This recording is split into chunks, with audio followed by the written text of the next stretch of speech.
Good evening, everybody, and welcome to Pro 632 Racing.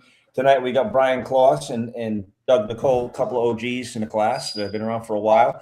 We got Chris Nelson with us, and Patrick is in Germany for work. So, Brian, why don't you give us a little bit of background about yourself? My name is Brian Kloss. I've been racing cars for about 40 years now.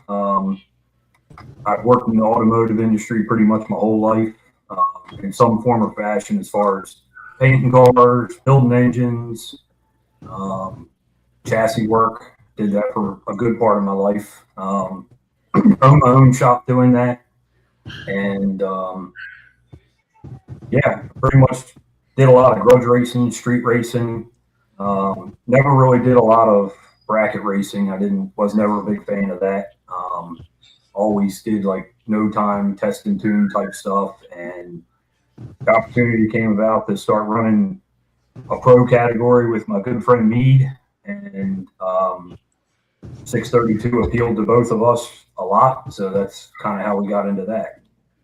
So, Brian, when you speak of your good friend Mead Baldwin is who you're speaking of, and he owned the first two of the 4 cars you fielded at PDRA. Is that correct?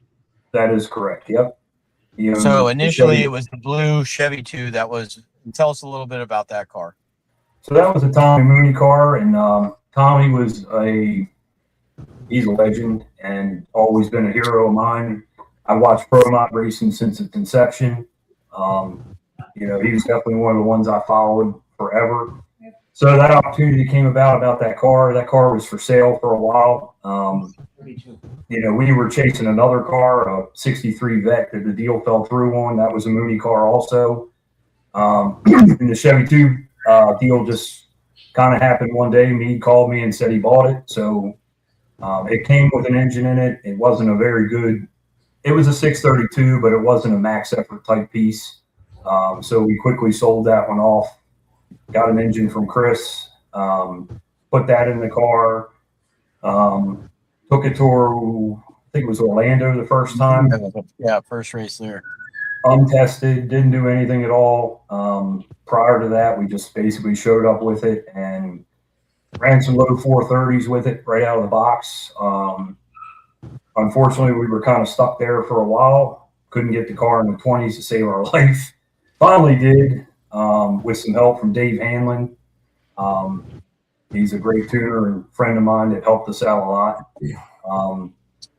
I really loved that car. It was a great car. We just struggled with the tire that was on it at the time, the 33.5-inch tire. Hoosier basically told us it wasn't the tire for what we were trying to do. So then we kind of rolled into the next one, which was the 69 Camaro, the gold car. That was Donnie Irvin's old car, great car, Rick Jones' car. We had some good success with that on and off. We struggled with that car a lot because of the carburetor situation on it. When we finally got it converted over to fuel injection, we got a lot of consistency back with the car, but it was kind of too late in the year to really make a move in points or anything with it. So that's where we were with that one. Then now after that, you moved on to the Purple 57 that you guys campaigned with the same motor out of the gold car, but Calvin's Purple 57. Did you race that for a full season, or how long did you run that car? Yeah, we did race that one for a season. I'm not sure where we wound up in points with that one. Did pretty good. You were able to achieve a PDRA race win in that car. Yeah, we did win one with that one. It's kind of a weird situation.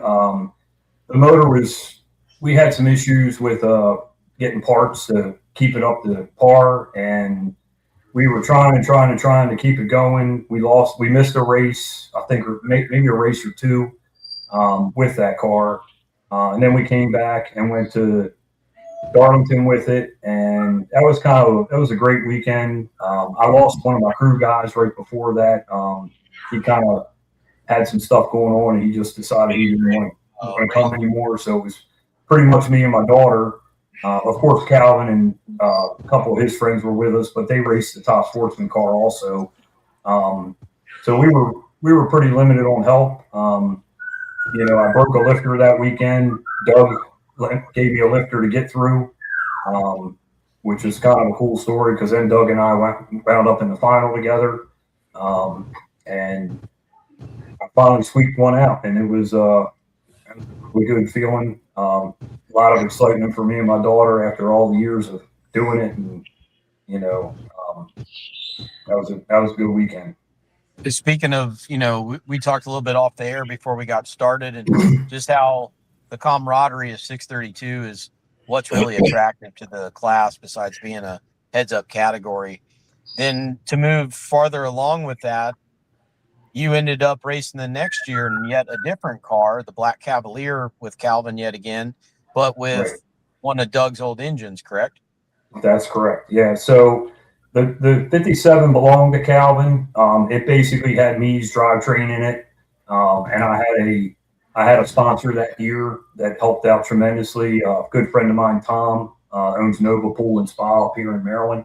That was a big help for that year, and then that deal ended. Calvin sold the 57, and I gave Mead his drivetrain back. And then Calvin bought another car and bought an engine and pretty much put his own program together. And we made a good run at that. We came out strong with the car. I mean, I think our first race with that was Galat. We changed the converter around in it a little bit and then made it to the finals at VMP that prior year that we ran the whole season. And the car went 416 at 171 and a half. 978 60 foot, really showed a lot of promise, and we thought, man, going into the next year we were going to really be on track for something good, and we lost it, man. I really don't know what happened to that thing. It just slowed way down. I'm not really sure what happened still to this day, other than I think the engine was just kind of a little tired. Not sure what happened. I was always suspect of some head gaskets on that thing, and apparently after the guy that has it now took it apart, Calvin told me that the head gaskets were in fact blown on it. So as you know, Chris, those things are, you need every little bit out of them things to make them run. And, any little bit it was down, it was just it kind of really sucked because that year, I mean, last year was just. We were behind the 8 ball all year. I mean, we were chasing it, trying everything. I mean, I brought Troy in to help me. We just couldn't figure it out. I mean, it just wouldn't respond to anything. So then Calvin made the decision to sell that deal off and concentrate on his Top Sportsman car, which his buddy Dale drives. Does a great job over there with that. And then I was fortunate enough to buy my own car. So I bought the Mustang that Doug previously campaigned in 632. It's a great car. And Doug really hooked me up on that deal. So we're in the process of putting that deal together right now. It's getting painted. Hopefully it should be done here soon as far as paint. Then I got a lot of work to do. I got to wire it, plumb it, do everything, and put it all back together. So. And then do you have any details on what combination of stuff drivetrain wise you might run in that? So I really want to run the car set up for Doug. Ran it with a Lenko and a clutch in it with a 632 in it and had some pretty good success with it. Like I said, it's a really good car. The original goal for that car was to run Mountain Motor Pro Stock with it at some point. And that still may happen. But Meade had told me that, if I bought a car, that he would supply me with another engine. So he's got probably 5 or 6 of them laying around. So, and everything he's got's good. So, Yeah. I'll probably get one of those. And I really do want to try to run it with a clutch in it, though, because the car is set up for it. And I like the adjustability of that. I want to learn something new and try to, pick up on some driving with that. That's my game plan right now, is to run it with a clutch 632, and then the Liberty 5-speed hopefully, and then at some point maybe I'll move into mount motor down the road. Who knows? But for now, that's probably where I'm heading. And gosh, no one would know better than Doug, but I got to imagine it's a lot of fun to drive one of those cars as a clutch equipped car, and just a little bit more going on than some of the automatic stuff we run at this point. So, Doug, why don't you give us a little bit of your background? So I've been racing for around 8 or 9 years now. I started off just going to Milan with buddies. I bought a Ford Fairmont that was like, it was really bad. I thought it was really good at the time, but it was horrible. It was like a death trap. So redid the whole car. Raced that for a couple years, had a lot of fun with it. I still have it. And then I just, I wanted to get more competitive. That car just... You lost him on the volume. Oh, can you hear me now? Yes. So that car was not competitive. I like to be competitive, so I was getting a little frustrated. Why don't I have And Doug, at that time, what category at Milan were you running with that car? I started off running it in 632. I like to be competitive, so I was getting a little frustrated. Why don't I have And Doug, at that time, what category at Milan were you running with that car? I started off running it in 632. I like to be competitive, so I was getting a little frustrated. Doug, I think Jason's having a little bit of trouble. Let's just keep rolling with what you're saying. Yeah, so I was getting frustrated. A real good deal came up to buy the car I just sold to Brian. And that was a Haas Mustang? It was a I got RJ. no volume. It was an RJ Mustang. I bought it pretty much with everything except for the engine. So we put that car together. Ran it for... I started running that car in 2020. It ran good. I went 421 in that car. And was then that Bowling Green? That was in Florida. Oh, okay. Orlando. And then in 23, I was getting the car redone, or just started to. And then the Camaro came up for sale. It was kind of weird. I woke up. I never wake up in the middle of the night, but I woke up at 3 a.m, and for whatever reason, I hopped on Facebook and there it was for sale. So I started messaging Troy and Wes at 3 a.m. Kind of weird. It was like meant to be. And then woke up, they got a hold of me. And I think within a week or two, we had everything sealed up. And then I had completely stopped working on the Mustang and started racing that car. Yeah, that car's got a great pedigree, and the Dave Swallow and the Stefano bunch had a lot of success with that at Troy at the helm. So that was awesome to be able to immediately step into a competitive program. Yeah, so it was awesome. I'm sure that worked out well. So I understand you took a little bit of time off last year. Was that work related, or what do you have going on there? It was kind of everything. I was spending a lot of time racing. I work a lot. I did some other things. I bought some property up north. I started doing that. Had some fun with that. But I miss racing. So I was just going to race Milan this year. And then I decided, I would like to race PDRA.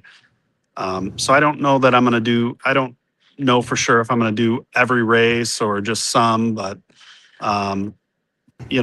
within the past week or two, I just started talking about racing PDRA and putting everything back together. That sounds great, man. We'd be glad to have you out there. Every race sounds good to us. So, Yeah. hope to see you out there. You guys have anything new for your program coming up for the coming year? Really, when I put the car away, I didn't touch it. I raced one time in October last year. Everything was fresh, went out, ran good. And, we haven't done anything to it. So we're just going to come back out and see what it does.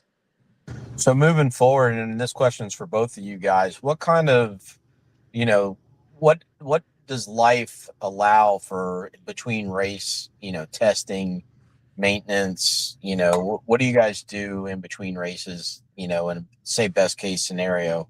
You guys get to get out and test much? Is it, are there tracks around you guys that are, capable of, giving you guys accurate data, or is it just a test at the race and hope for the best kind of scenario? Me personally, I didn't test a lot. I didn't have much time to go testing. We would run Milan sometimes, and that would kind of be like testing. But it was a different combination racing Milan because they were using the NMCA rules. So Okay. it was a little bit different. Couldn't test what we were going to do at PDRA, but other than that, time really didn't allow for it. Gotcha. How Yeah, about we you, kind Brian? of. You get a chance to get out and test much? So that's kind of a different story for me. So when I was racing Mead's cars, they were pretty much my cars. I mean, I kept them at my house in my shop. I maintenance them, did everything to them that I could. I was getting everything, parts and all from you. I'd freshen the engines, do everything myself. And I pretty much had free reign with them cars. I could do whatever I want. Mead was really good about that. Let me do whatever I wanted when I wanted. I would try to test locally sometimes.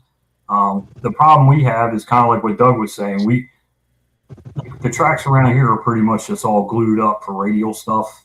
And so I didn't find a lot of useful information out of that, I guess is what I'm trying to say. And then moving on to Calvin's cars, we never really tested at all. And I think that really hurt us as far as like getting to the race. We were kind of always behind the program trying to test there. And it's a lot of work when you're by yourself, like Jason knows. It's pretty much me and my daughter for the most part, and Calvin and a friend or two of his. And we chase like converter stuff all the time, and you got to pull them things in and out all the time. It's not fun. But so yeah, testing was limited for us as well. As of late, so that's definitely something with my own program that I definitely would like to do a lot more. Is just test a lot. That's definitely my game plan when I get it together, is do that before I show up at a race. Yeah, it seems like at the level that a lot of the guys are at, including both of you guys, there's not that one thing that's just going to, propel you up to the top. It's just a culmination of a bunch of small pieces of the puzzle that, make this deal what it is.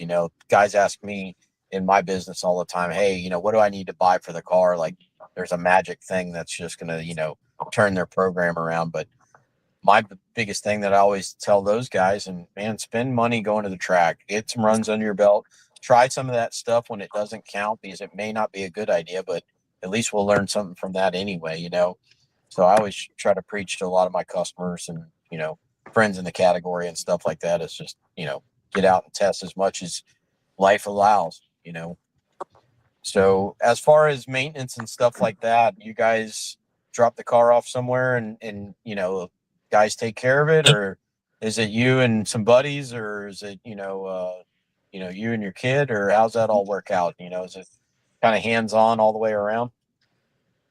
Well, for me, I mean, like when I first started out, I had some buddies come along with me, and they came along and helped out a lot. A good friend of mine, Paul, Jeff, there were some guys there. Chris, you know me better than most of these people. I'm pretty abrasive at times, so I think I ran most of them off. No. The only one that really put up with me is this one. So it's pretty much me and her, and so that's pretty much what I got for help. Not a lot. So Well, sometimes it's better keeping it close to the vest like that. And yeah, I think continuity of your crew is probably the most thing, whether it's a big team or a small team, just to have continuity and have the same team all the time is probably the best thing that I could suggest. You for know, sure. I mean that was guys something. Yeah, that was something like when we went to Darlington that weekend. I still remember it. Her and I were driving down the road in the truck, and she had just got her license or her learners or something. She was driving the dually, and I told her, I said, listen, I said, I'm sure I'm going to get wound up at times this weekend, but I'm just going to try to have fun, and I want you to have fun. And that's kind of what we did all weekend, man. We just had a ball and just goofed around and played around, and I think that was part of what worked for us that weekend and got us where we were. Well, none of us would do it if we weren't having fun, right? Because I mean, yes, we're spending a load of money, and I wouldn't do it. I mean, I wouldn't do it if I wasn't having fun. And it's the same thing with Matt. I mean, Matt's been racing longer than anybody I know.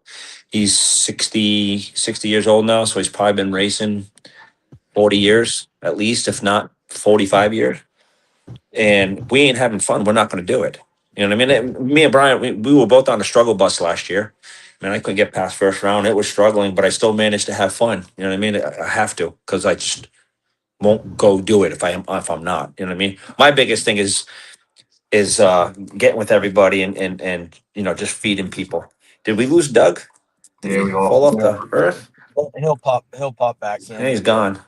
You got to pay the phone bill. He'll be right Doug's back. gone. But that's one of the things that's really But appealing other than that, about.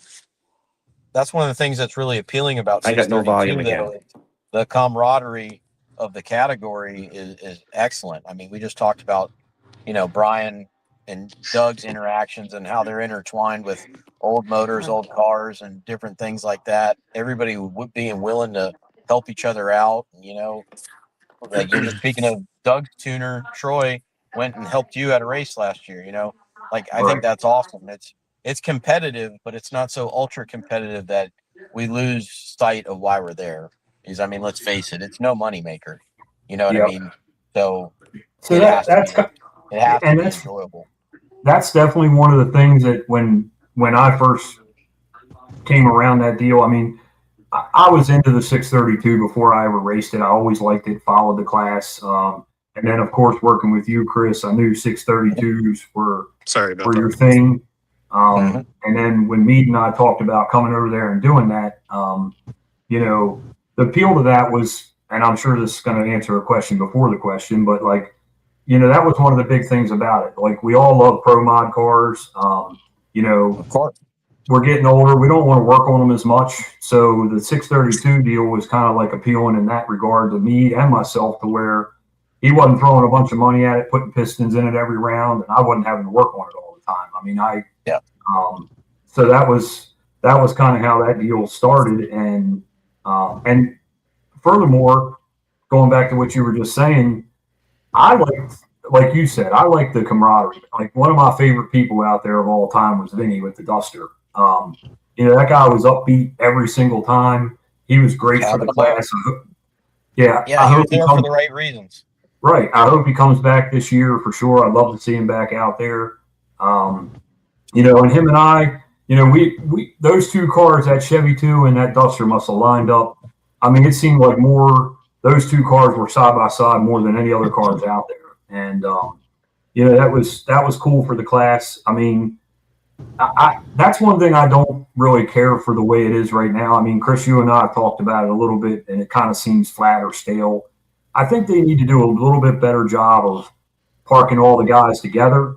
And that way all those stories do develop. People like one of the things that I found was, like, from people that I've talked to, is they can't identify the class. And, the cars are spread out all over the place. Like, I know Jason was a big... Guys can't decide if it's a top sportsman, a pro stock, or a pro nitrous car. And I've had people come to those races that don't really know much about it, and they want to come see the class that I race with. And they'll be like, well, where are all the cars? And I'm like, one's over there, one's over there. And, that would be, I think, huge for the class is to put them all back together. We all goof off at night, help each other out, whatever the case may be. And I think that's a big part of it. So that seems to kind of gotten lost a little bit. And hopefully, maybe us as a class can try to bring that back together a little bit.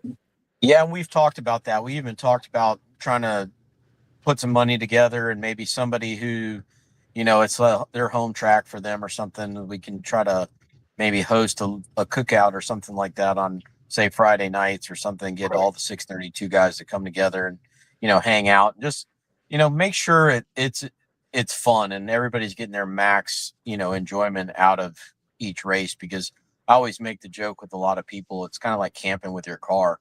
We have so much downtime before the show and even during the action that, you're really just out there hanging out in a great car culture, talking smack with your buddies and racing, because the racing aspect of it's a few minutes out of a few days, in reality. So it really has to be fun and, enjoyable and things like that. That's kind of what we're using this, podcast to help promote the category. Let some of these guys that are maybe on the fence watching, thinking that, hey, I run Top Sportsman. I'm a pretty good lever. Maybe I can slide over there and run heads up, that it is a fun thing. And I like what you're saying, Brian, about parking everybody together so we can be a little more identifiable. What were you guys' reactions to the rule changes that we saw here that just got released early in the season? Is that something that's, exciting for you guys, or did it make any difference in your opinions, or what'd you think of the rules? Go ahead, Doug. What is it? Do we get I didn't pay attention to all of them, but I know we have a little weight break. Yeah, there's a little bit of a penalty to the multi-speed trans cars, and over 3 forward gears. I think it's 25, and then the substantial change is 50-pound deduction for your combination. Yeah, I mean, for me, I don't know what it's going to do. My car originally was set up for multi-system, and it's still, basically the engine was built around that. So I don't know, if everybody's getting 50 pounds off, I feel like we're all going to just be, at least me, I think I'll be kind of in a similar spot, but just 50 pounds lighter. So I might run a little bit quicker, but I think everybody else is going to pick up as well. Yeah, no, I agree. I'm just always analyzing, this stuff for the greater good and to build the car count. Like Brian said, to try to create our own identity as a class, but outside of Top Sportsman and outside of, Pro Nitrous and things like that. Now with Pro Stock slipping out of the picture at PDRA, I think we're going to kind of fill that void somewhere in the 4.0 range and things like that. But it's still an attractive class. If you're, say, maybe a young gun coming out of a junior, or, somebody like that doesn't have a ton of seat time, it's fast, but it's not too fast. You know what I mean? And I think that's attractive, and another reason the class needs to have some sustainability. And it is like Brian says, he has aspirations of going on to, Mountain Motor Pro Stock, and shoot, we've seen a ton of people pass through the category, from Jordan Insland to, Pacino, and the list goes on and on. Cami Caruso, and there's just 4, 5, 6 guys and gals that have moved through the category, and I think it's really been good to cultivate some of that young talent as well. Is some of that stuff what's attracted you guys to come over and, desire to continue to race the same class? I always liked 632, that's what I started in. I'm pretty, when I bought this car, I was, pretty committed to 632. So I'd like to, maybe move up to Pro Boost or something like that one day, but not today, but, maybe within the next few years, something like that. Sure. So I've cruised on a couple of Pro Mod cars. And as much as I love that stuff, I mean, I just don't think in my place in life that would be where I would want to go. The mountain motor deal is appealing to me. I grew up. I'm in Maryland, so I mean, mountain motor was a huge thing here forever, with all the races at MIR and stuff. So that's kind of why I like that deal. And plus, I like the clutch and the something different. But going back to your question, Chris, about the rules. I mean, the rule is appealing to me. Hopefully I'll wind up with an aluminum engine for once. I mean, every engine I've had so far in the class has been a steel block, and I can't get these cars that light. I mean, I've had that struggle with the whole deal the whole time, trying to get a car down to where I can move weight around and make them efficient. I mean, I've struggled with bias in these cars. Every single car I've had has a steel engine in it, and that to me is like probably one of the biggest things with these cars, getting that in the converter right. So To get that, you're hopefully, speaking of the weight bias and balance of the car. the weight, right, and just being able to have some movable ballast and put it where you need it or want it to have your car work. I mean, I've worked on a lot of cars for a lot of years, and I've always had that luxury on the cars that I worked on for other people. But in this class, since we run them a little bit heavy, but they wind up heavy with a steel engine, and like that engine, the Rockhead engine. I mean, I don't know about Jason's. I think he's got aluminum block, but those cylinder heads they're heavy, man. So 75 pounds a piece. yeah, so I love that engine. That engine was a great piece, and I think it had a lot of potential that I was not able to tap into. But it just I always struggle with the weight. So I do like the fact that I think the Mustang's a light car, and hopefully when I get hopefully I can wind up with an aluminum engine, and Mead said I can have an aluminum one. So Yeah, you're all set. The boss man said, "Okay, you can have one." so there you go. He's got You answered your own question. Collection. Right. He's got quite the collection. He's got every color and every flavor that you could ever imagine. Does. Yeah. Yeah. And He's on it tonight. yeah. I even though with that big cylinder head I got on that car, Brian, and you've had the same head, but I still got I don't know 60, 70 pounds on the front end. Now if I didn't have an aluminum block, I'd have very little at that point, right? So I know Chris loves the steel block for the extra power that it makes, but I mean I'm all about the weight. If I can't move it, then what? You know what I mean? I understand. I wouldn't prefer to run overweight to have the steel block. I just would prefer to have it for horsepower reasons if we had a car that we had movable ballast in.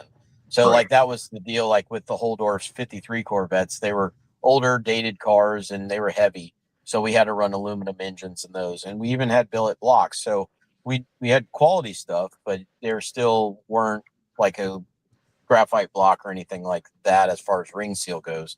So as soon as we went to a more modern car and we had some movable ballast to deal with, and I retrofitted the engines into graphite blocks and stuff like that instead of the aluminum blocks, just for the power reasons. Because like I said earlier, there's no one big thing. There's no 50 horsepower left in these things. It's 5 and 10 places and kind of situation. So when you're really scrutinizing it, that's just how it has to be. But like to the point Brian was making, 632s are really a category that you can run some older cars and still be competitive. And, hence the reason, some of his cars were getting heavy just because they weren't built as light, in the era in which they were built. Like that Mooney car that was an awesome car. I really liked it a lot. That's a beautiful car. It's the car now that the Bladens hopefully will bring back out in campaign. The blue Chevy too, but it was a little bit heavier of a car, and shit, as good as it looked, I think it was worth it. But and just somebody start, sir. They figured some stuff out in that car. Yeah, apparently they did some stuff under the rear of it to move some stuff around or whatever to where they could fit a little bigger tire and some stuff and maybe some brackets. I don't know for sure, but I just wish was a lot of 2 years ago finals. I wish he would have raced. He got upset and didn't race Amber because it was like I can't beat a a millionaire. Right. Well, Brian, you proved you can. You know what I mean? I mean, You know what I mean? definitely had some luck going my way on that day, but I mean, I had to be there to do it, you know. And And that's the whole thing. You know what I mean? How many times is and I hate beating a dead horse, but how many times you see Mr. Hood goes out there and he puts one of us on the trailer because that old man let the clutch go at 006. right, You know, yeah, Gary's a good driver for sure. He's been and we around a just have long to be time. like 30 or a 60. It's like Well, me I and mean, Doug. Excuse me, Chris. Me and Doug had this thing going on for a while. It was like 6, 7 races. You were kicking my teeth in. I actually had one of my customers say to me, "You got to get that blue car away from you." And I'm like, "I'm trying. I just can't." You know what I mean? It's just the way the chips fall. I end up with the blue car second or third round, and that was it. And I used to say to him every the top end staging, I'll be like, "You can only beat me so many times, Doug. Only so many times." And that one time when I got around him, I couldn't talk when I got out of that car. My voice was so hoarse from screaming. Bobby, the safety guy, was like, "I could hear you screaming with the chutes out." I'm like, "God, you know how many times that guy's beat me and sent me home?" So you can't win if you don't show up, or if you know what I Right. mean. You get upset and you leave. You know what I mean? I mean, I met um, you know, the Melnick twice in Michigan. You know what I mean? And gave it away. But I mean, that's the champ, right? I mean, that's the car to beat at the moment. That is the car to beat, and that's what I mean. You got to we go talk at it about, and swing at it. It's yeah, like go ahead, Chris. we talk about Brian racing, 4 different cars in 5 seasons. Shit, Melnick's had 3 different engine combinations to win championships in 3 or 4 seasons, from the AMC small block deal to the big Chevy and now in a big Ford. I mean, that's a pretty awesome feat in itself. So yeah, when you say Melnick's the man to beat, he certainly is. But you mentioned a Melnick, a Hood, you know, the three of you guys, like, I really feel like the class is tightening up a bit to where it's going to come down to being a driver's deal, because, like we showed at the last race of the year, like, what, there's like 4 or 5 412s in qualifying. Like, at that point, you Yeah. guys are all good levers on the starting line. Anybody can win from almost any, part of that top half of the field, and there's a lot of hole shot wins and things like that happening. So, you guys should be very, very competitive, as good wheelmen this season. So it'll be exciting to watch. I think it's going to be a good year, and you know what I mean. And touch something else that we're talking backstage. I didn't get to hear a lot because I lost sound. Having Yeah, some I'm having technical. trouble. I can't hear Brian at all for whatever reason. Oh, really? Nope, not at all. I can hear him perfectly fine, but I couldn't hear myself. So Okay. that's why there was background noise. I was listening to it on my phone, and then I'm on my phone now, and it lost it on my phone, and I had to come back in again. So I lost a whole bunch of the show. But touched something back earlier was, what I mean, I don't know if you guys touched on it, Chris, but we talked about it backstage. As something with Street Outlaws was they're the show. You know what I mean? It's the drivers, and I think we, to help us move forward, I think we need to be the same thing, right? Let people know our backstory. You know what I mean? We tried to last year get a video guy to do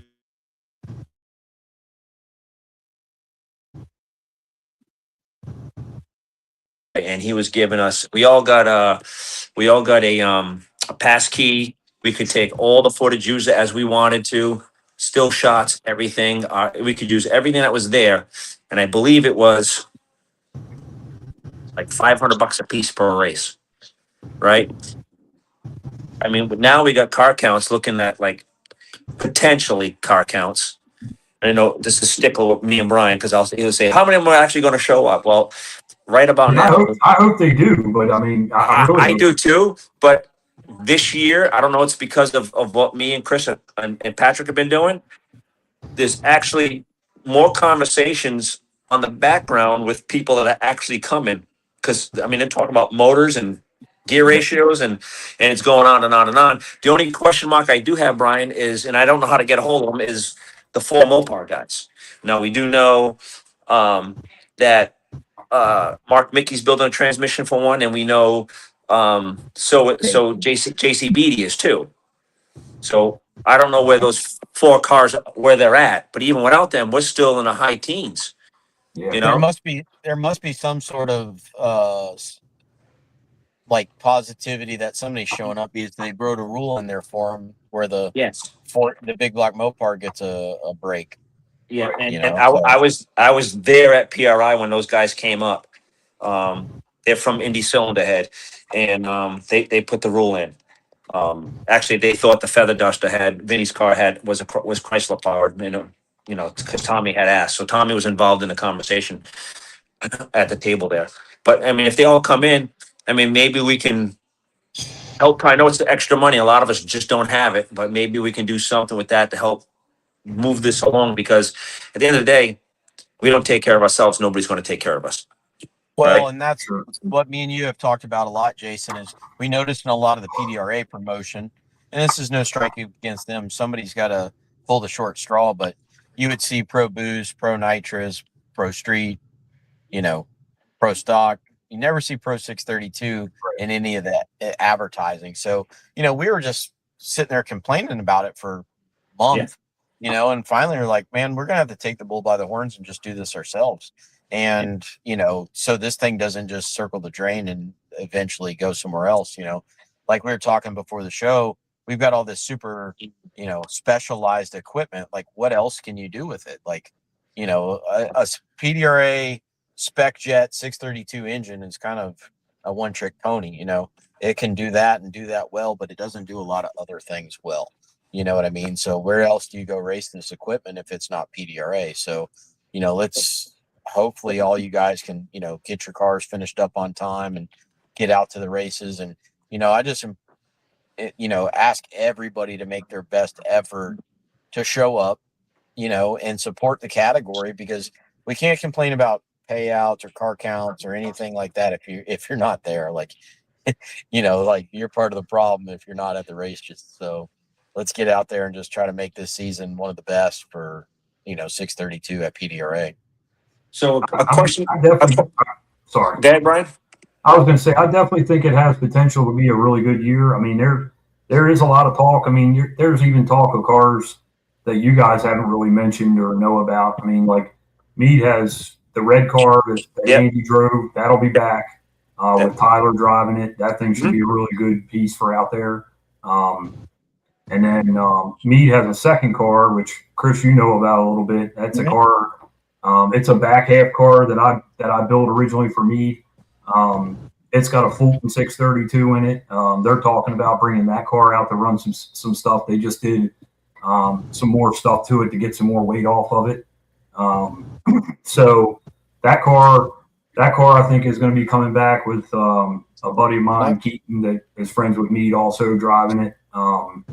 And then something Chris and I had talked about and really appealed to Meade. When I talked to Meade the last time, actually, which was this morning, Chris and I had talked about potentially seeing if there was a way to maybe bring some mountain motor cars in to race with us. Because some of them guys are still out there, and they like the PDRA environment, which I do too.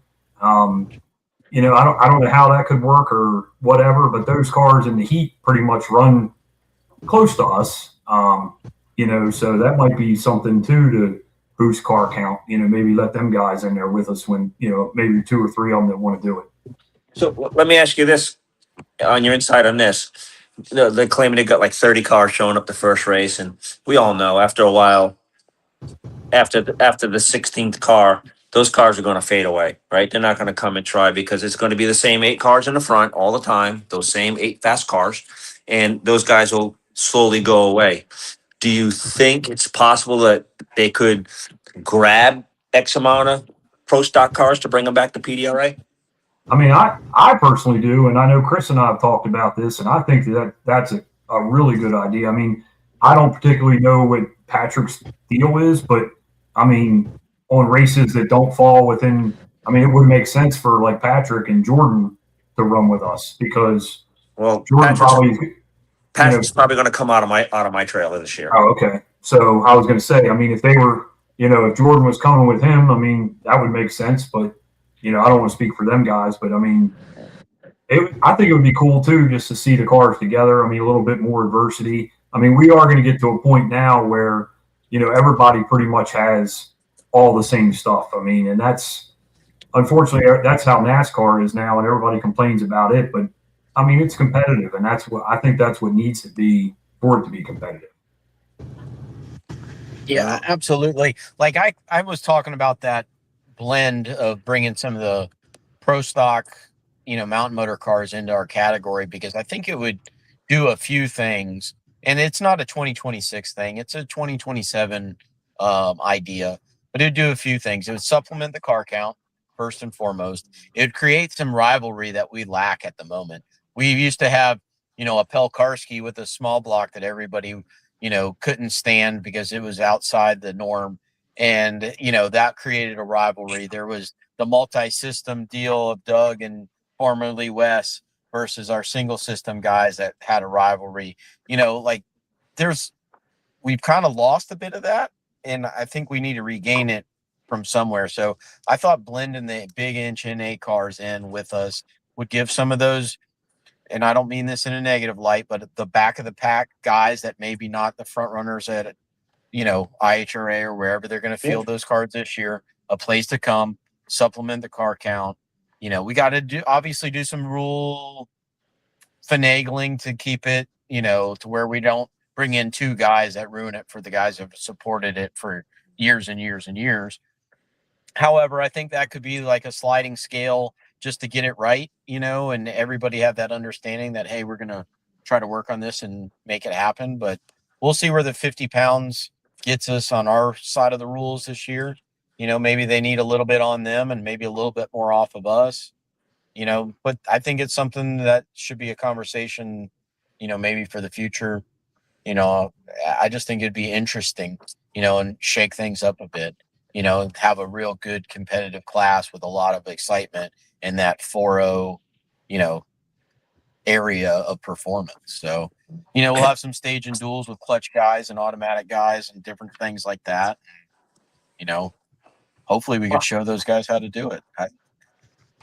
Far as, I mean, I put it out there but I did get called out by David Cook Jr. First round, of qualifying in where are we going first? Darlington. In Darlington, I got called out by him. That's pretty old, but I like it. Yeah. Right? So David Cook Jr. will be taking the spot of where Walter Lanigan, had sat for so many years in that car, and it'll be his first time, racing at this level. So for him, he's been in Florida a bunch testing already, and we got 2 more test sessions on the books. For him to call you out, it shows me where his level of confidence is moving forward, and I like it. I mean, that's what we need. You guys don't have to not like each other. You just got to be competitors and get out there and put a little skin in the game and, get it on. Well, Rini called me out, and I kind of was like, I ain't racing your kid yet. You know what I mean? I'm not a sucker for that one. You know what I mean? I don't want. I mean, Carson's fast. You know what I mean? And I don't have a car that I'm comfortable that goes down every lap yet. I mean, at the Mickey test, I mean, we went down 4 laps in a row. So we moved forward. I'm going to try to test the end of the month again, and then one more time before we go. I mean, it's a lot easier for me than the one time in the year that it's easier for me to go testing than everybody else because it's 2 hours, 3 hours away. You guys got to haul the mail all the way down to Florida to test because of the weather. But is MIR open already, or going to be opening soon? They had on their schedule. I think it was sometime in March, but I think they've already pushed that back because the snow and ice that we got has delayed all their stuff that they're doing there. I think they got to make a bunch of changes to that place for the NHRA race that's happening there this year. Yeah. And there's Patrick had posted a picture on 632 Pro 632 of a black Camaro, and I guess that's coming out of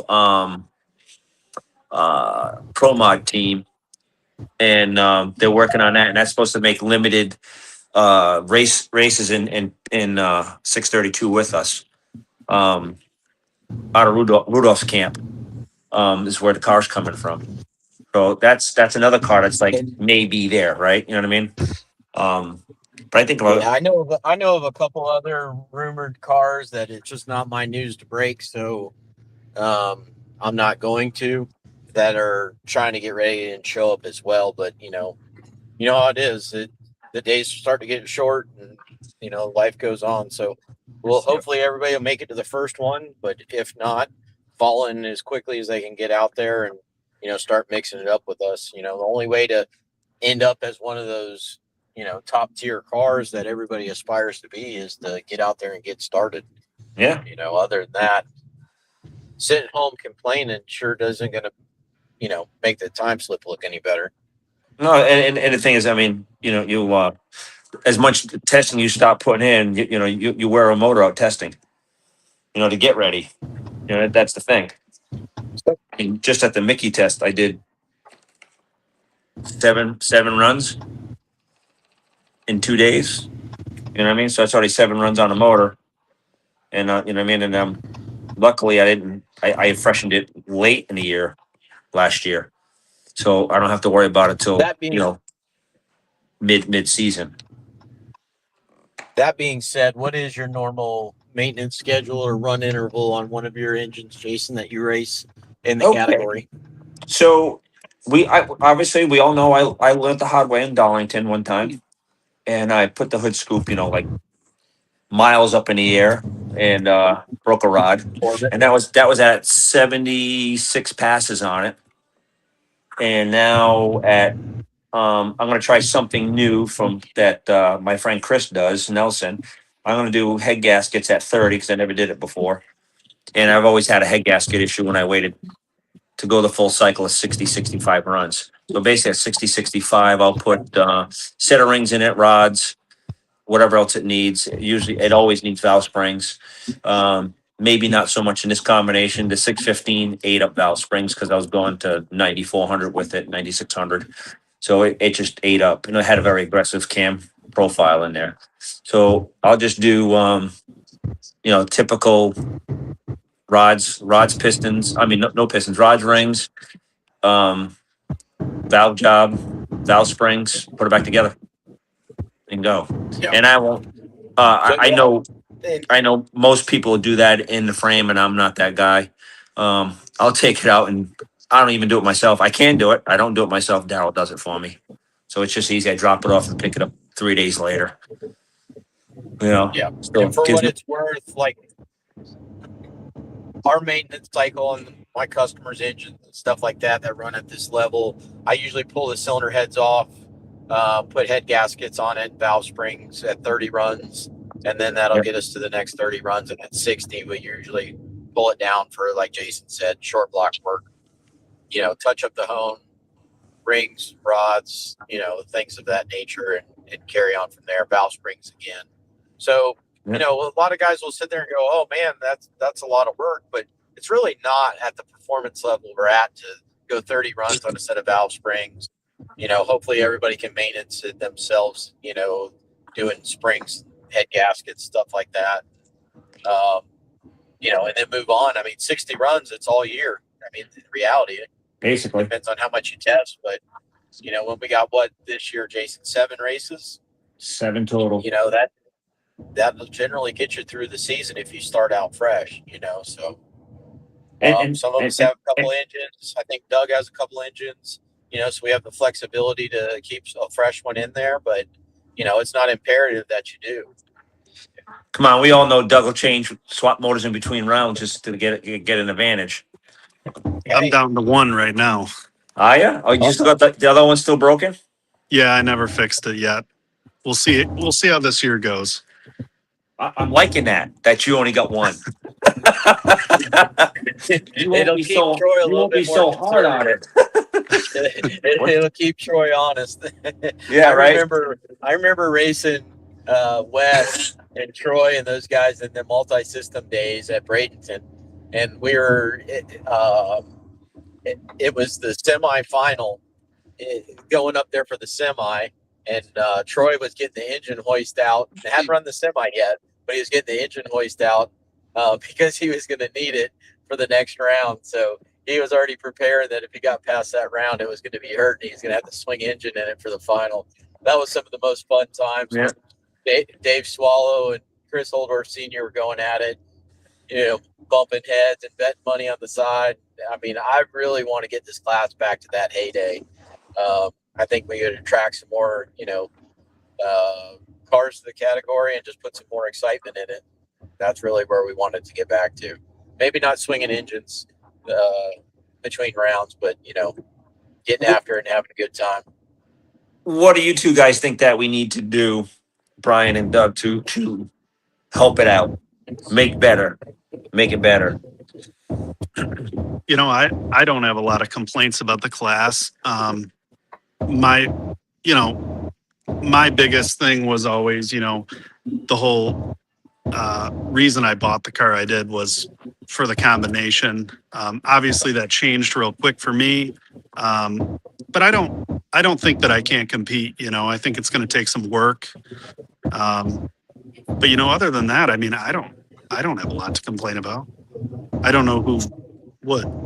Well, so let me redirect my question. So what would you change to make it like more attractive, more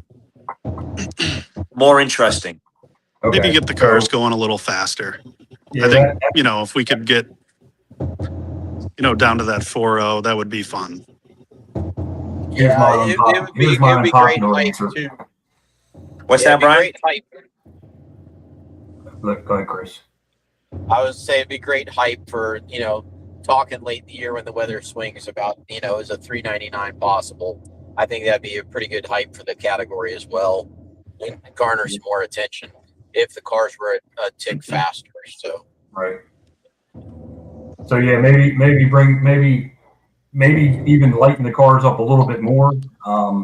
Just because I don't like having to weigh as much as we do all the time. And since my boss said I can get an aluminum engine, hopefully I'll be in a better position that way. So here's my unpopular statement of the night. I said I was going to do it.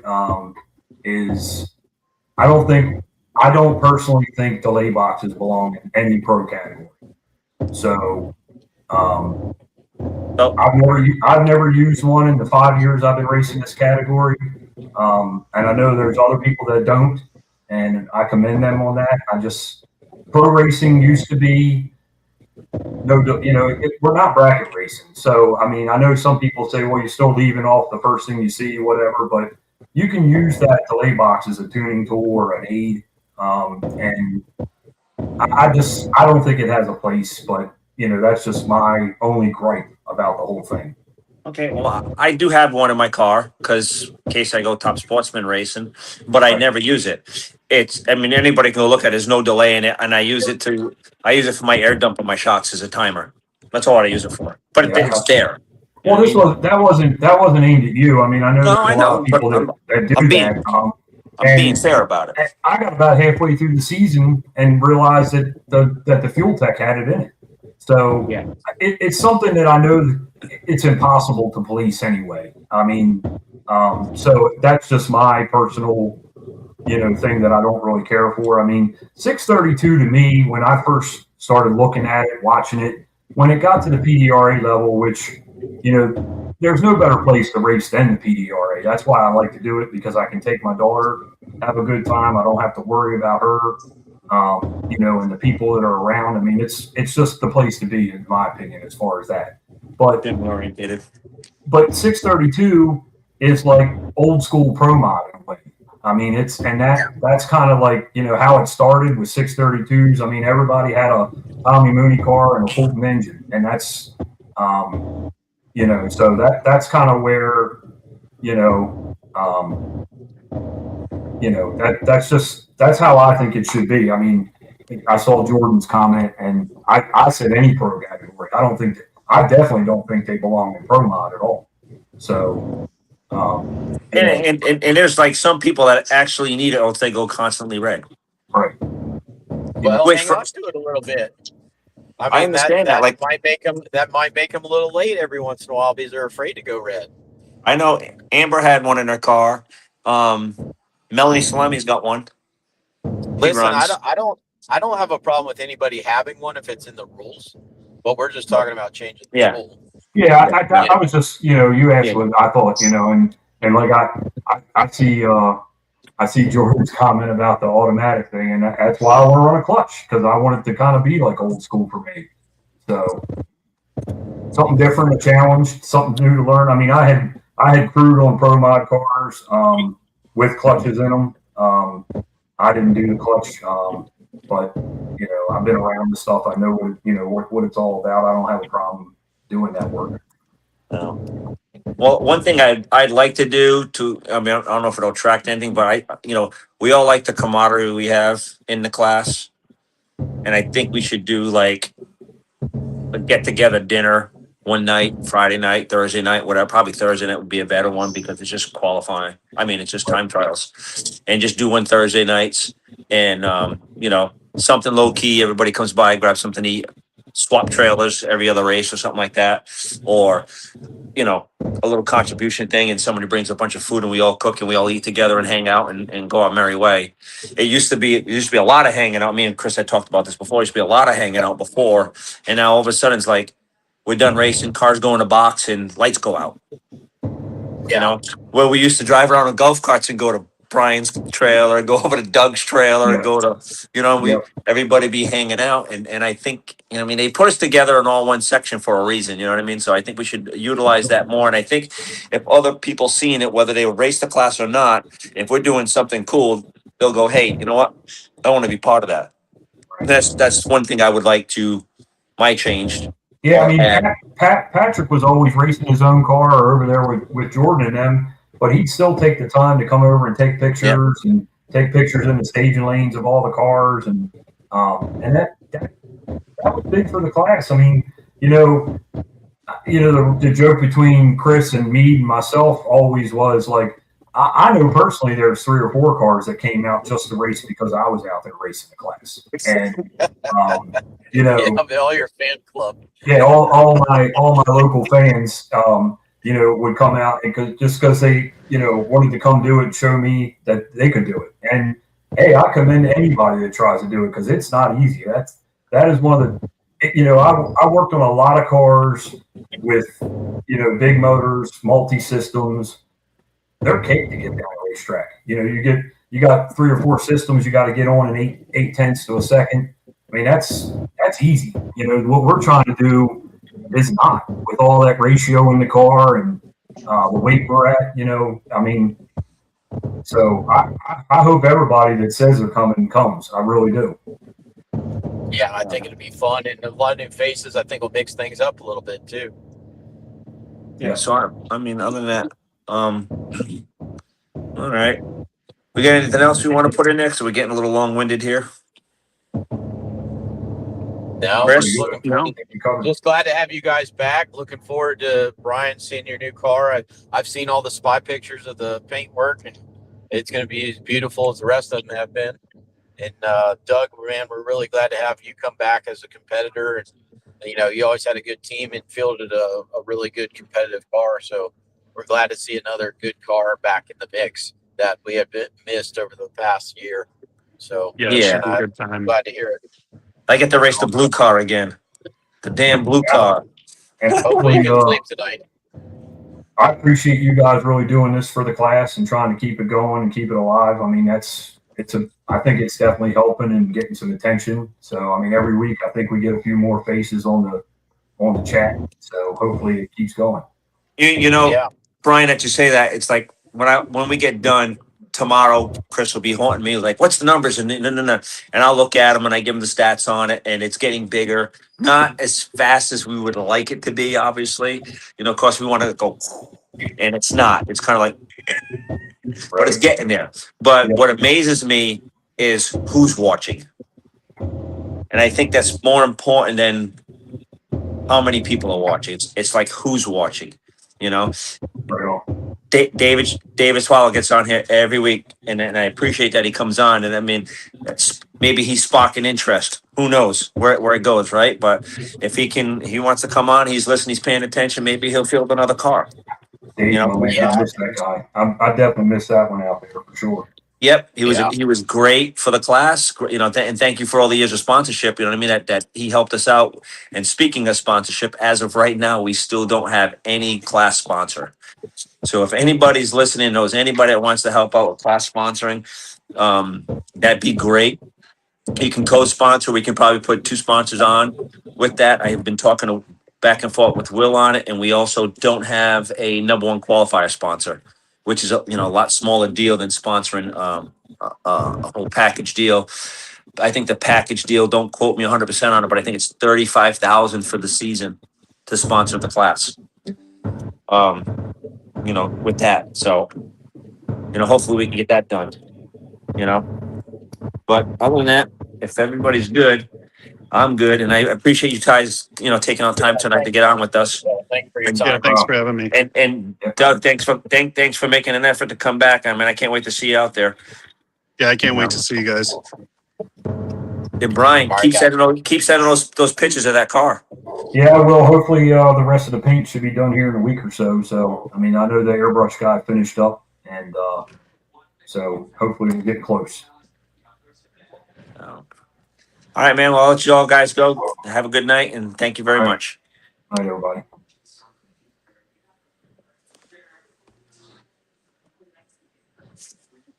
everybody.